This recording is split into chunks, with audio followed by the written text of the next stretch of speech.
Bismillahirrahmanirrahim. Assalamualaikum warahmatullahi wabarakatuh.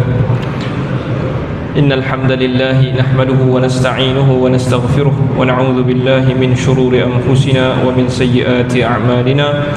May yahdihillahu fala mudilla lahu wa may yudlil fala hadiya lahu. Asyhadu an la ilaha illallah wa asyhadu anna Muhammadan 'abduhu wa rasuluhu, amma ba'd. Saya muliakan Tuan Imam, Tuan Bilal, ahli jawatan kuasa masjid, para asatizah, tuan-tuan guru, hadirin hadirat yang dirahmati Allah Subhanahu wa taala sekalian. Apa khabar semua? Baik. Baik, alhamdulillah. Pertama sekali syukur kita kepada Allah Subhanahu wa taala mempertemukan kita sekali lagi pada minggu ini. Kelas kita terakhir hari itu minggu lepas. Jadi jumpa lagi minggu ni dengan izin dan juga limpah kurnia Allah SWT mengizinkan kita sekali lagi pada hari ini. Tuan-tuan yang dirahmati Allah, hari ini kita berada pada 21 Rabiul Awal. Kita dah berada di hujung-hujung Rabiul Awal. Jadi banyak mana peringatan kita terhadap jasa dan juga bakti Rasul sallallahu alaihi wasallam. Banyak mana yang kita tambah pada bulan ini pengetahuan kita tentang Nabi sallallahu alaihi wasallam. Sama-sama untuk kita muhasabah. Tuan-tuan yang dirahmati Allah, jadi hari ini kita nak sambung tajuk kita last hari tu berkenaan apa cerita ni. Ni tajuk dia, ad-du'a alladhi yadridu syaitana wa wasawisah. Doa-doa yang boleh kita baca yang menjauhkan kita ataupun membuang syaitan dan juga was-wasnya. Doa yang boleh kita baca. Jadi kita dah sampai pada hadis yang kedua. Hadis yang kedua. Hadis Abi Sa'id Al-Khudri radhiyallahu anhu hadis daripada Abi Sa'id Al-Khudri, sahabat Rasulullah sallallahu alaihi wasallam. Qala kana Rasulullah, adalah Rasulullah sallallahu alaihi wasallam, idza qama minal lail, apabila dia bangkit daripada sebahagian malam itu, dia bangkit daripada malam itu setelah dia bersuci. Yang kita boleh faham maknanya, dia tak beritahu pun Nabi berwuduk ke, tapi maksudnya lepas dia berwuduk dia pun bertakbir, kabbar, dia pun bertakbir. Kemudian dia baca di dalam salat dia itu, sebelum dia membaca surah Al-Fatihah. Sebagaimana yang kita tahu, salat mesti ada Al-Fatihah. Kita mesti baca surah Al-Fatihah. Nabi SAW sebut, la salata liman lam yaqra bi fatihatil kitab. Tidak ada salat siapa yang tidak membaca surah Fatihah. Cuma ulama berselisih sikit lah, tetapi di dalam solat seorang-seorang memang wajib. Cuma di isu dia kalau kita berjemaah, kan, adakah wajib juga kita baca seperti mana imam? Yang tu khilaf. Tapi majoriti kata mesti juga baca. Tapi ada pendapat kata tak payah. Okey, tak apalah, itu khilaf di kalangan para ulama. Baik. Nabi sebelum dia membaca Fatihah, dia baca, kita panggil sebagai doa iftitah. Doa iftitah ada beberapa di dalam hadis, dan ini salah satu dia yang diriwayatkan daripada Nabi. Nabi baca sebelum membaca Fatihah, iaitu subhanakallahumma wa bihamdik wa tabarakasmuk wa ta'ala jadduk wa la ilaha ghairuk. Pendek je. Jadi selain daripada ini juga ada juga doa Nabi ataupun doa iftitah yang Nabi baca. Yang paling popular dan yang paling kuat riwayatnya di dalam hadis adalah Allahumma ba'id baini wa baina khataayai kama ba'adta bainal masyriqi wal maghrib. Yang tu riwayat yang paling kuat. Kalau ikut ranking dia nombor 1 doa iftitah. Yang kita baca tu Allahu akbaru kabira tu walhamdulillahi katsira subhanallahi bukrata wa asila, dia tu ranking nombor 2, nombor 3. Okey. Dan ini juga salah satu doa iftitah yang dibaca oleh Nabi sallallahu alaihi wasallam. Rasa tak perlu terjemah kot sebab kita dah belajar dah ni. Tak apalah, ini doa iftitah. Kemudian Nabi baca summa yaqul, lepas dia baca wala ilaha ghairuk, dia pun baca la ilaha illallah, la ilaha illallah, la ilaha illallah 3 kali. Kemudian dia baca Allahu akbaru kabira, Allahu akbaru kabira, Allahu akbaru kabira. Baik, jadi kalau ingat minggu lepas kita berhenti dekat sini. Allahu akbaru kabira, yang mana saya tegur bukanlah berdosa pun. Bukanlah berdosa. Maknanya kita kalau kita baca perkataan ni Allahu akbar kabira, kita akan sebut Allahu akbar kabira, kan? Sepatutnya Arab bila nak berhenti baru mati, kan? Kalau kita nak berhenti Allahu akbar baru kita berhenti, mati ra tu kita matikan Allahu akbar.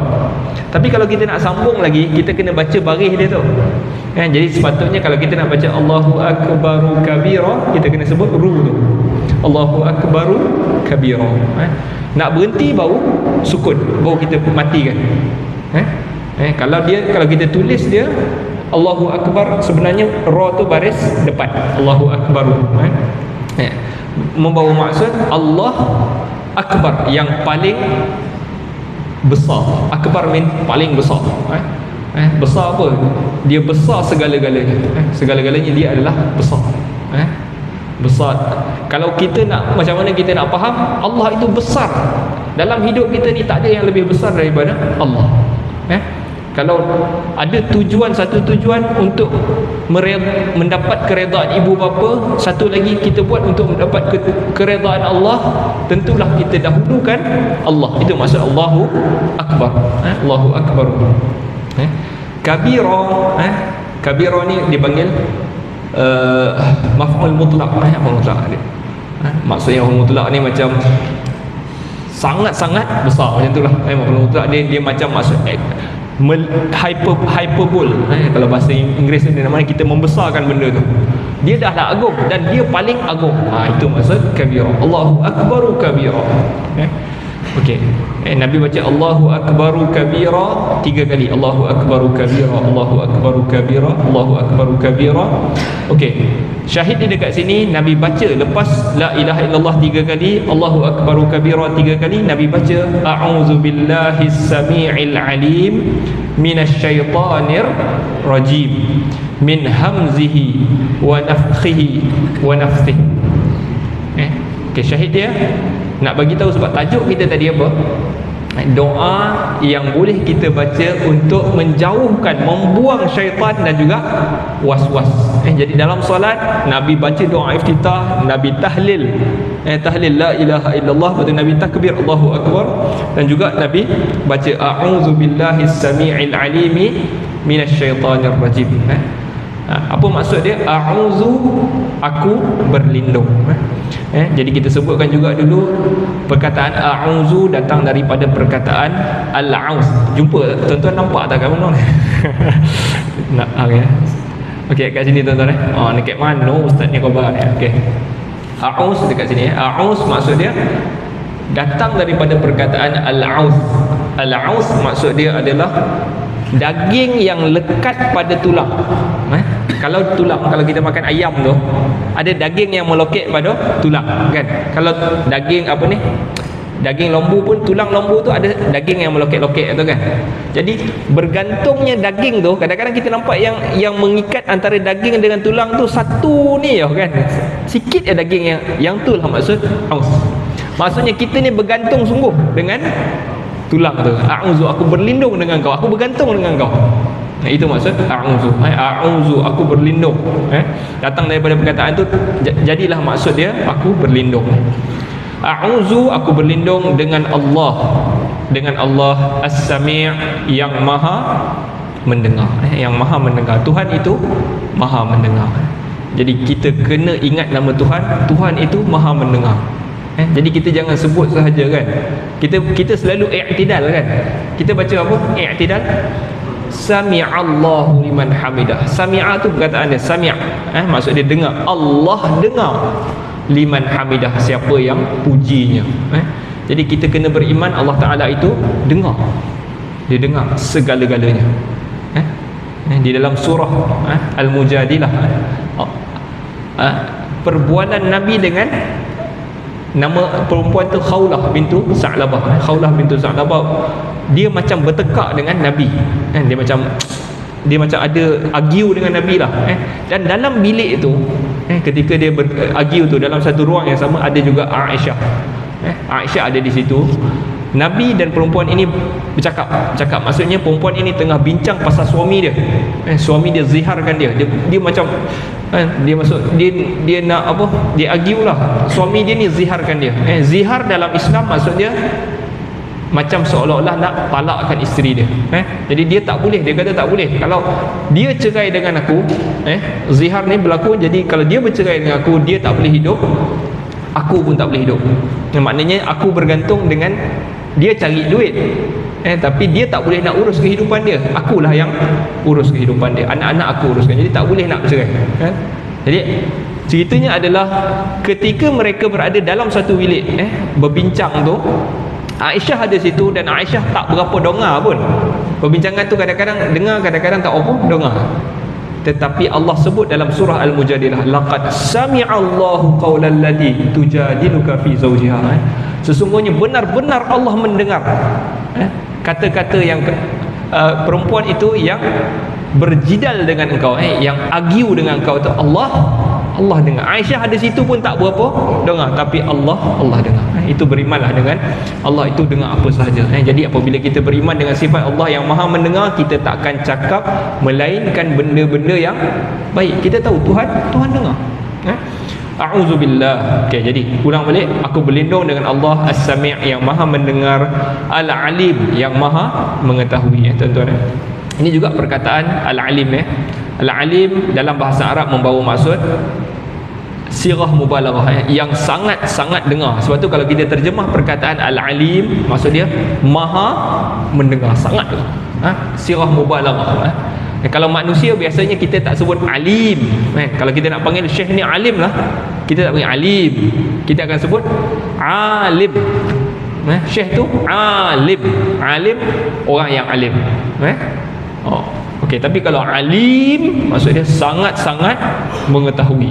Okey. A'udzubillahi as-sami'il alim minasyaitonir rajim, daripada syaitan yang ar-rajim bermakna marjum kat sini, yang direjam. Apa itu rejam? Apa maksud syaitan direjam, tuan-tuan? Yang dijauhkan daripada rahmat Allah, itu maksud rejam.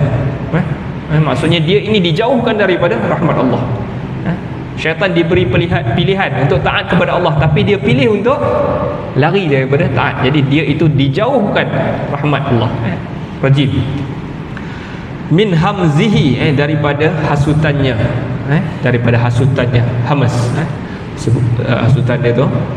Nafkhihi, dan juga hembusannya. Nafakh kita tahu hembus, hembus yang tak ada keluar air liur. Kalau kita yang nafakh, dia tak ada keluar air liur. Tapi syaitan itu dia akan hasut kita macam-macam cara. Dia akan nafakh kita, dia akan nafas kita. Okey, macam-macam cara lah. Dan juga nafas. Yang kedua adalah nafakh level yang tak keluar angin, level bawah, tak keluar air liur. Nafas yang kedua ni, nafas yang kedua ini dia ada keluar air liur sikit. Jadi maknanya syaitan itu dia akan hasut kita, sama ada melalui tiupan yang biasa ataupun tiupan yang ada air liur. Itu maksudnya. Maksudnya dia akan macam mana pun dia akan hasut kita. Dia akan hasut. Sentiasa dia akan hasut anak Adam ini supaya apa? Jadi geng dia di dalam neraka, itu je kan. Dia nak buktikan kepada Allah, nak bukti kepada Allah dia orang ni sama je macam saya. Kan, ketika Allah Ta'ala suruh sujud, sujud, dia tak mau sujud. Dia nak lepas tu dia tak puas hati, dia kata, Allah tanya, kenapa engkau tak mau sujud? Dia kata, aku dicipta, aku lebih baik daripada dia kan. Lepas tu dia kata, nak buktikan kita ini lebih rendah daripada dia, dia ajak sekali kita masuk dalam neraka bersama-sama dengan dia. Okey. Lepas Nabi SAW baca ni, tuan-tuan, lepas dia baca semua ini tadi, iftitah, tahlil, takbir, ta'awuz, ataupun isti'adah, barulah dia baca Bismillahirrahmanirrahim, Alhamdulillahi Rabbil Alamin, Ar-Rahmanir-Rahim. Pada itu kita summa yaqra, barulah dia start baca. Baik. Jadi ini menunjukkan disyariatkan juga untuk kita membaca a'udzubillah di dalam salat. Tapi tak payahlah a'udzu tak payah kuat, tak payah kuatlah kalau kita nak solat seorang-seorang ke solat berjemaah ke, tak payah kuat. Baik. Jadi, adakah kalau kita dah baca pada rakaat pertama, adakah pada rakaat kedua kita nak ulang balik a'udzubillah? Sebab kita tahu apabila nak baca Al-Quran, kita memang disunatkan untuk a'udzubillah. Jadi tak payah ulang. Sebab kenapa seseorang itu membaca a'udzubillah, Allah Taala sebut wa idza qara'tal Quran fasta'iz billah. Apabila nak baca Al-Quran, a'udzubillah, sebut a'udzubillah. Kenapa? Untuk membezakan percakapan kita dengan kata-kata Allah. Sebab tu kita sebut a'udzubillah. Buat tapi ada satu dalil ni. A'udzubillahi minasyaitonirrajim. Kita nak bezakan kata-kata kita dengan kata-kata Allah Subhanahu wa taala. Itu antara tujuan a'udzubillah. Yang kedua, kita berlindung dengan Allah daripada syaitan. Apabila kita nak baca tu sentiasa ada gangguan, berlindung daripada syaitan.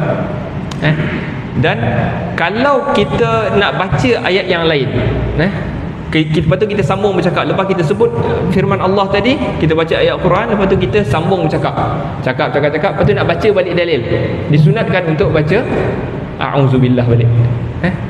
Jadi kita bercakap, nak bezakan kata kita kena sebut a'udzubillah. Tetapi dalam solat, rakaat pertama kita baca, habis kita baca surah semua, kita pun rukuk, Allahu Akbar, Sami'allahu liman hamidah, sujud balik, Allahu Akbar. Lepas tu bangkit rakaat kedua, adakah kita disunatkan untuk baca a'udzubillah balik? Tak payah, sebab tak diputuskan dengan kata-kata kita. Semua itu adalah zikir. Zikir ataupun doa, kita bangkit balik, tak payah a'udzubillah. Sekali itu je pada rakaat pertama sahaja.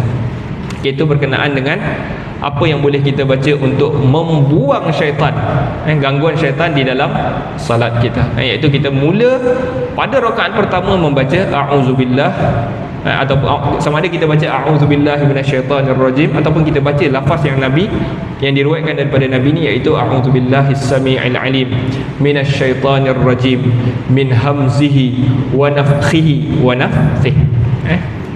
Okey.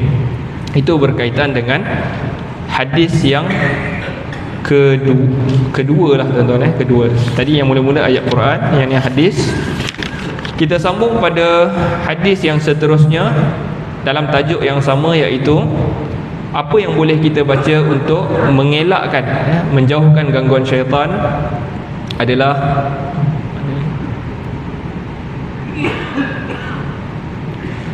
hadis yang ketiga daripada Abi Hurairah radhiyallahu anhu, daripada Abu Hurairah, sahabat Rasulullah sallallahu alaihi wasallam, Abu Hurairah, anin Nabi sallallahu alaihi wasallam, daripada Nabi sallallahu alaihi wasallam, qala, bersabda Nabi, Nabi SAW bersabda, inna syaitana, sesungguhnya syaitan, idza sami'an nida, apabila dia dengar azan.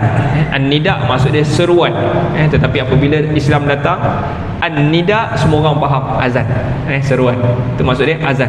Apabila syaitan dengar azan, bis salah, untuk mengerjakan salat, maksudnya azan salat, azan subuh, azan zuhur, azan asar, maghrib dan juga isyak, dengar je azan, ahala, kataan seterusnya adalah ahala.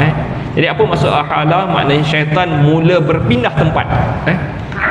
Ada juga yang mentafsirkan perkataan ahala ni maknanya dia mula ready, dia berpindah tempat dan dia bersedia. Ada juga kata dia larilah, lari, maksudnya ahala, dia cuba mengelak daripada azan ni. Ahala lahu durat, dan dia akan lahu, dia macam baginya durat. Durat maksud dia kentut, dia akan keluarkan kentut. Kentut di sini tujuannya untuk bagi bunyi selain daripada azan. Kontut, kontut dalam bahasa Arab ni, kalau kontut kuat bunyi maksud perkataan dia yang ni dalam hadis ni durat, perkataan ni durat. Kalau kentut perlahan kentut perlahan, nama dia fusak, fusak. Jadi ini juga perkataan saya, pengalaman di Mesir dulu, bila doktor tu cakap adalah yang operate, ada orang operate, bila operate doktor kata tunggu dia fusak dulu. Saya pun apa pondok fusak masa tu baru masuk, baru belajar kan. Jadi pusat tu kontot. Bila orang dah operate, kita nak tengok usus dia tu okey ke tak okey, dia kontot kan, dia kontot pusat, dia dapat kontot sikit, okey lah, maksudnya betul lah laluan dia tu, pusat okey, lahu durat. Jadi balik syaitan bila dengar azan, dia akan lari, dia akan pindah tompek dan dia mengeluarkan kontot, hatta la yasma'a sautah, sehingga dia tidak mendengar suaranya, sehingga dia tak dengar suara apa? Suara azan. Dia buat bising lah, dia akan kontut lah apalah supaya tak dengar, hilang sikit bunyi azan tu. Fa idza sakata, dan apabila sakat, berhenti azan itu, diam, diam maknanya azan habis, raja'a fawaswas, dia akan balik ke tempat yang azan tadi, lalu dia akan mula was-was, jadi benda yang berulang-ulang, maksudnya hasutan yang berulang-ulang. Dia akan start ganggu orang itu, ganggu. Okey. Fa idza sami'al iqamah, lepas tu waktu orang, maksudnya ini di antara azan dengan iqamat, dia akan kacau balik orang yang ada dalam masjid ke kat rumah solat sunat ke, dia akan start kacau balik. Okey, jadi apabila orang iqamah, apabila dia dengar orang iqamat balik, dia akan lari balik. Dia akan lari balik, zahaba, dia akan pergi, hatta la yasma'a sautah, sehingga dia tak dengar lagi suara iqamah. Dia akan lari daripada dengar iqamah. Apabila berhenti iqamah, dia akan balik dan dia kacau balik, fawaswas. Okey, nombor satu, apa yang kita boleh belajar daripada sini? Yang kita boleh belajar adalah syaitan ini sangat bersungguh-sungguh, tuan-tuan, sangat bersungguh-sungguh, kan? Jadi kita jangan rasa tak apalah, kan, tak adalah dia kacau sero, ramai lagi orang. Tak, setiap kita diganggu, terus diganggu dan diganggu, bersungguh-sungguh semua syaitan ni. Yang keduanya, apabila azan, sebahagian daripada kita, apabila buka TV tu, kan, dengar berita, kan, biasa waktu berita, kan, pukul 8, kan, dengar azan isyak contoh, ada sebenarnya kita tak dengar lah azan ni, kuatkan sikit.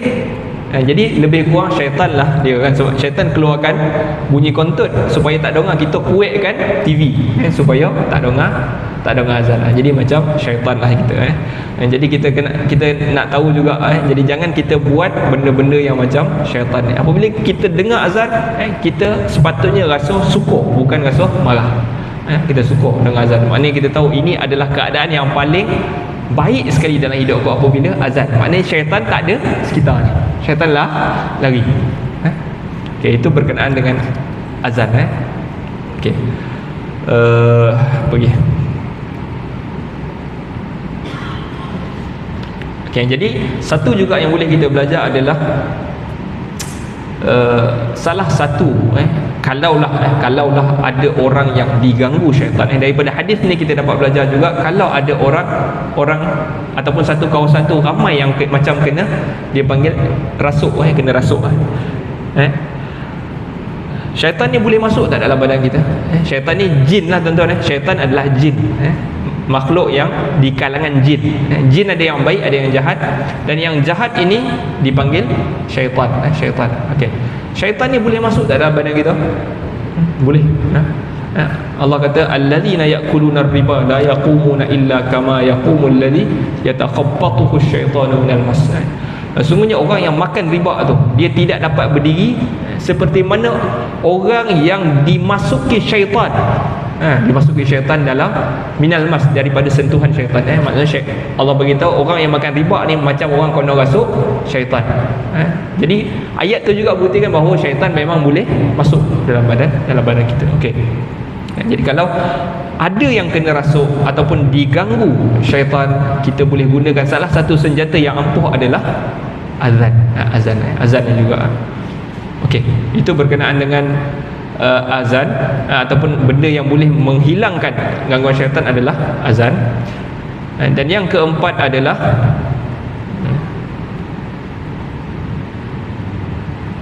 jadi azan ni penting, tuan-tuan. Apabila kita masjid, kita kena azan, kita kena azan. Jadi kita sepatutnya tak boleh teruskan je kuliah sampai tak boleh. Kita mesti berhenti untuk azan.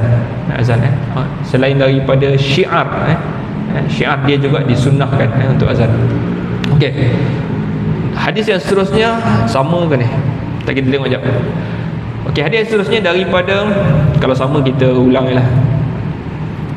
Abi Hurairah juga bahawa Rasulullah sallallahu alaihi wasallam bersabda, "Idza nudiya lis-salah adbar syaitanu wa lahu durat hatta la yasma'u ta'dhin." Okey, sama. Idza qudiya sawwa adbar hatta idza qudiya tasbih ikhtar bainal manusia uzkur kaza. Okey.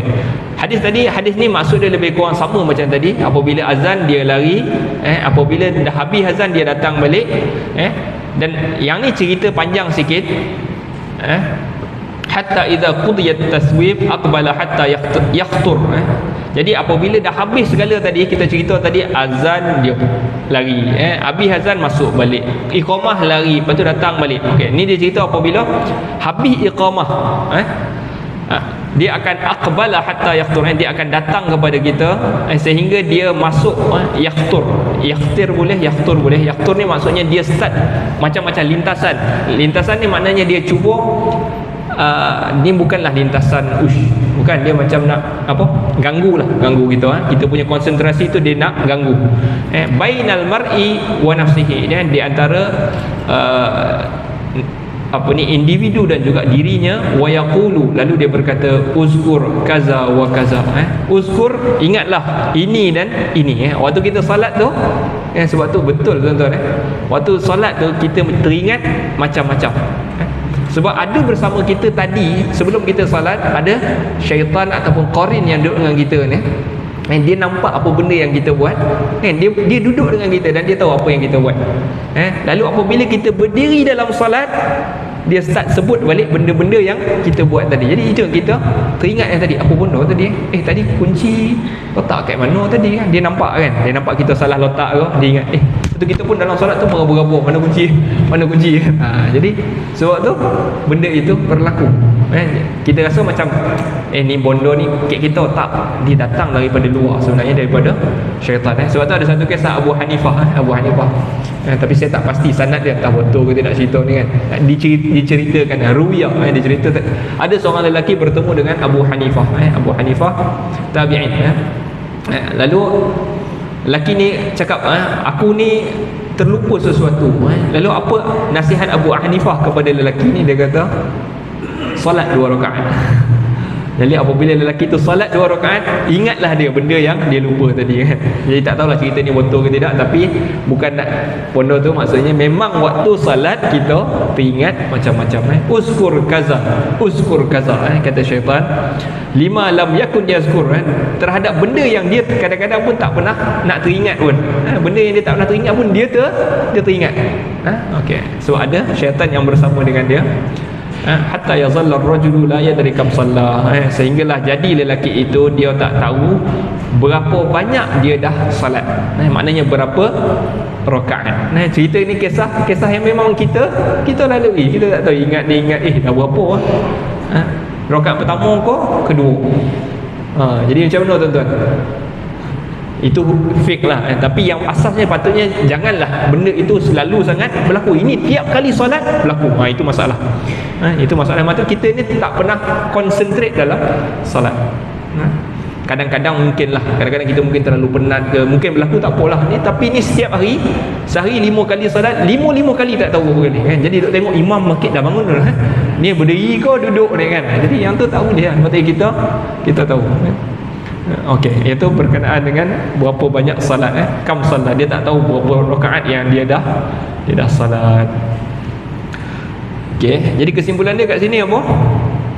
Azan juga, cerita pasal azan. Azan boleh menghalau syaitan.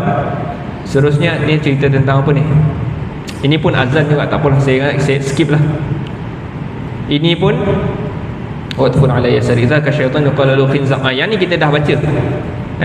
Ni macam ulang. Nabi bagi tahu sesungguhnya syaitan itu akan menghalang di antara kita dan di antara salat kita.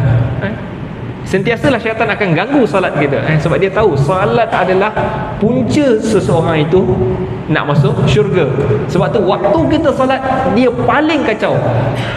Paling kacau waktu salat. Yang kita rasa kita dah salat ni syaitan tak ada kacau, tak. Waktu tu paling dia kacau. Waktu kita tengok TV, dia tak kacau dah. Okey dah, dia dah settle. Syaitan TV tu dah kira syaitan dah settle kan. Tapi waktu kita nak buat baik, itulah waktu yang paling kuat sekali. nak buka Quran tu kan, dia akan, oi kau ni banyak lagi kerja, kenapa nak baca? Kalau kau balik kan, kau balik boleh juga tolong bini kau, dia boleh kan, dia akan macam-macam. Ya. Lalu Nabi kata, yang akan kacau engkau dalam salat engkau itu nama dia khinzab ataupun khanzab. Yang kita dah sebut dulu, syaitan tu nama khanzab. Dan apabila kau rasa dia datang, Nabi suruh a'udzubillah dan ludah 3 kali di sebelah kiri. Dan kita sebut juga jangan ludah kalau solat jemaah, solat seorang-seorang. Kalau solat seorang-seorang tu kena kacau, tak apalah ludah. Dan kalau tempat, dan Nabi cakap ni tuan-tuan, apabila situasi Nabi pada waktu dia, maknanya masjid Nabi, apa dia punya kapet? Tanah. Kapet dia adalah tanah, jadi ludah tu tak ada apalah kan. Hari ni tempat bersih, rumah kita kadang-kadang bersih, jadi kita ludah mungkin kita boleh tadah dengan tisu lah. Kita ludah tu kita tadah dengan tisu, janganlah kita bagi kotor rumah kita. Okey, itu berkenaan dengan a'udzubillah dan juga ludah Allah. Okey, ini yang seterusnya yang penting juga, apa yang patut kita lakukan. Daripada Abu Hurairah, an Abi Hurairah radhiyallahu anhu, daripada Abu Hurairah radhiyallahu anhu, anna Rasulullah sallallahu alaihi wasallam qala, dari bahawa sungguhnya Rasulullah sallallahu alaihi wasallam bersabda, la taj'alu buyutakum maqabir. Jangan kamu jadikan rumah-rumah kamu sebagai kubur. Maqabir, kawasan perkuburan. Apa maksud dia? Jangan jadikan rumah-rumah kamu kawasan perkuburan. Sesungguhnya, tak apa, kita baca dulu, kita tak faham. Sesungguhnya syaitan, inna syaitana yanfiru minal bait. Sesungguhnya syaitan lari daripada rumah yang dibaca padanya surah Al-Baqarah. Baik. Jadi kita nak faham dulu yang pertama, apa maksud jangan jadikan rumah kamu seperti kubur. Okey, daripada hadis ni tuan-tuan, yang para ulama faham bahawa kat rumah orang baca Quran, kat kubur orang tak baca Quran. Tak boleh faham kan? Jangan jadikan rumah-rumah kamu macam kubur. Sesungguhnya syaitan lari pada rumah-rumah yang dibaca surah Al-Baqarah. Jadi daripada sini orang boleh faham kubur bukan tempat baca Quran. Tapi boleh tak nak baca? Bolehlah nak baca-bacalah kan. Tetapi asalnya yang Nabi SAW ajar kita apabila masuk ke dalam kawasan kubur, buat apa? Assalamualaikum ahlat diyar, bagi salam, doakan kebaikan. Salam sejahtera untuk engkau wahai penduduk negeri ad-diyar. Diyar ni orang yang dah duduk tempat tu lah. Minal mu'minin wal muslimin, di kalangan orang-orang mukmin dan juga orang muslim. Wa inna insyaallahu bikum lahikun, sesungguhnya kami insyaallah dengan kamu lahikun, akan menyusul. Kami juga akan menyusul insyaallah. Yang pertama bagi salam. Yang kedua, apa yang boleh kita buat di kubur adalah doa sebenarnya tuan-tuan. Nabi suruh doa, dan juga kita doa Allahumma ighfir lahu warhamhu wa'afihi wa'fu anhu. Kita doa di kubur kita doa untuk si mati. Jadi tujuan dia, kenapa tak baca kat rumah ya? Boleh je, sampai tak doa tu baca kat rumah? Sampai je. Yang kita minta tu Allah dia akan terima di mana sahaja kita berdoa kan? Tapi apa tujuan kita datang kubur? Mengingatkan kita untuk kematian. Azan kan? Tak apa, panjang sikit perbahasan ni. Saya ingat tak apalah, kita berhenti dulu dekat hadis ni.